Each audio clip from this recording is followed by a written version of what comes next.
이 엘리야가 가졌던 하나님 아버지의 마음을 우리가 어디서 알 수 있냐면 갈멜산 대결에서 알 수가 있습니다. 우리 흔히 이제 갈멜산 대결하면은 숫자적으로 850대 1로 싸워서 극적으로 승리한 사건, 그리고 하늘에서 불을 내린 엄청난 그러한 이적을 일으킨 사건, 뭐 이런 것으로만 생각하면은 그 의미를 바로 알지 못하는 것입니다. 그 당시에 이제 북이스라엘의 왕이 아합이었습니다. 이 아합은 북이스라엘과 남유다를 통틀어서 가장 악한 왕이었습니다. 이보다 더 악한 왕은 이스라엘 역사 가운데 없습니다.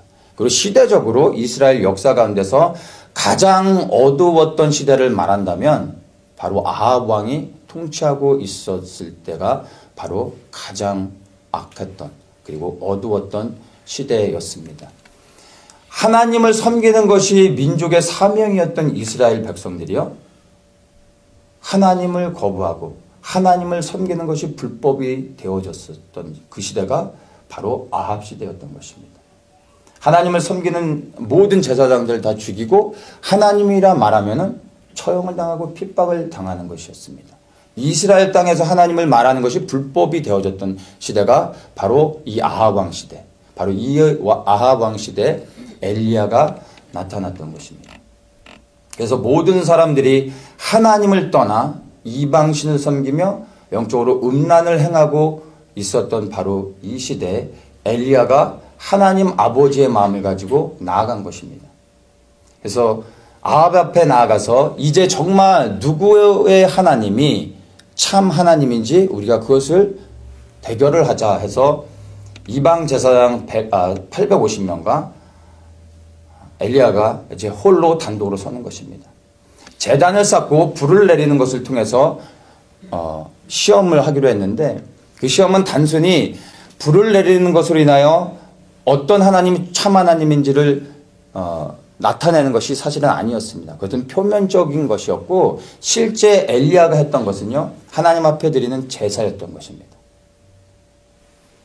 이스라엘의 모든 백성들이 그 대결의 현장에 다 와 있었습니다.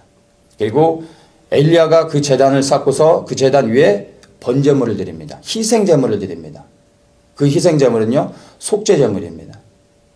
하나님을 떠나 음란을 행하고 있는 이스라엘 백성들의 죄를 그가 홀로 대신 나아가서 그 죄를 회개하며 하나님 앞에 나갔던 것입니다. 하늘에서 불을 내리기를 기도하는데, 엘리야가 그렇게 기도할 때 하늘의 불이 내려 그 엘리야의 제단에 올려진 모든 제물을 태우고, 그리고 완전히 다 태웠다라고 성경은 기록합니다. 원래 이 불이요, 엘리야의 제단에 내리는 것이 아니라 바로 거기에 모여있는 모든 이스라엘 백성들에게 내렸어야 되는 것입니다. 왜냐하면 이스라엘 백성들은 하나님의 심판을 받아야 되는 하나님 앞에 범죄한 자들이었습니다. 심판이 바로 눈앞에 있었던 상황이었던 것입니다. 그런데 엘리야는 하나님 아버지의 마음을 가지고 죽기를 각오하고 하나님을 떠나 있는 이스라엘 백성들의 죄를 대신 회개하면서 제단을 쌓고 그 위에 속죄제물을 올려놓으며 하나님께 회개하며 나아갔던 것입니다.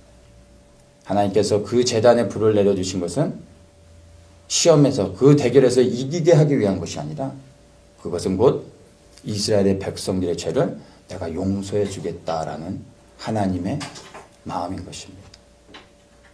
이스라엘 백성들에게 내려야 될 그 심판이 제단에 내려짐으로 이스라엘 백성들이 하나님 앞에 용서를 받았습니다.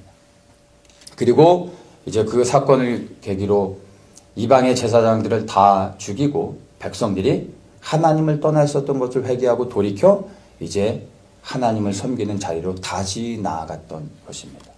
이스라엘이 다시 회복되어져서 하나님을 섬기게 되어졌습니다.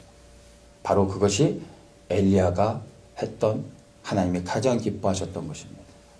아버지 하나님의 마음을 가지고 죄를 막아서며 회개하며 나아간 이스라엘 백성들을 돌이켜 하나님께 나아가겠던 그 아버지의 마음이 바로 엘리야의 심령이었던 것입니다.